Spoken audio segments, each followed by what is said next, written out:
আসল রহস্য ফাঁস, কেন প্লান্টি মিস করলেন লিওনেল মেসি? ঠিক কি এমন ঘটেছিল তার পায়ের সঙ্গে? ইতিহাস আর রেকর্ডের সামনে দাঁড়িয়েছিলেন লিওনেল মেসি। বিশ্বকাপ ইতিহাসের সর্বোচ্চ গোলদাতার রেকর্ড ভেঙে নিজের রেকর্ড নিজের ভাঙার কথাই ছিল। উল্টো প্রান্তে লিওনেল মেসির মনটা হয়ে গেল বিষাদে পরিপূর্ণ।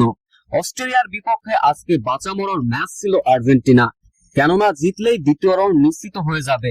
এমনও সমীকরণে লিওনেল মেসির বিষাদে পরিপূর্ণ মন। ম্যাচ শুরু ৬ষ্ঠতম মিনিটে লাউতারো মার্টিনেজকে চেপে ধরলেন অস্ট্রেলিয়ার দুই ফুটবলার। লাউতারো মার্টিনেজ ব্যথা লাগুক বা না লাগুক ব্যথায় মাটিতে শুয়ে কাতরাতে থাকে।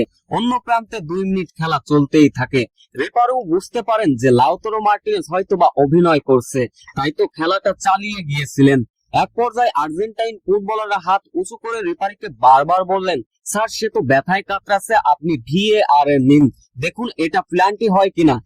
প্রচন্ড ভাবে আঘাত করেন অস্ট্রেলিয়ার দুই ফুটবলার। মাঠে থাকা রেফারি VAR ডিসিশনের দিকে দৌড়ে চলে গেলেন। কিছুক্ষণ পর আলোচনা করলেন, দেখলেন না এটা প্লান্টি। অবশেষে ৬ষ্ঠ মিনিটে প্লান্টি পেয়ে যায় আর্জেন্টিনা। প্লান্টি শট নিতে আসলেন লিওনেল মেসি। যদি এই গোল করতেন তবে বিশ্বকাপ ইতিহাসের সর্বোচ্চ গোলদাতা বনে যেতেন লিওনেল মেসি। উপরের দিকে কিছুক্ষণ তাকালেন, চুপচাপ দাঁড়িয়ে থাকলেন লিওনেল মেসি। শটটা নিলেন, বলটি শট নিলেন লিওনেল মেসি, কিন্তু দুর্ভাগ্যবশত গোল মিস করলেন লিওনেল মেসি।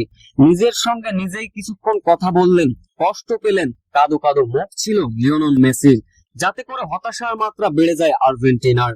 লিওনেল মেসি এমন গোল মিস করা দেখে অনেকের মন্তব্য এবং টুইট এবং ফেসবুকে লিখেছেন, পায়ের শিরায় হয়তোবা টান খেয়েছিলেন লিওনেল মেসি, অথবা জুতার ফিতা খুলে গিয়েছিল যার জন্য গোল মিস করলেন লিওনেল মেসি।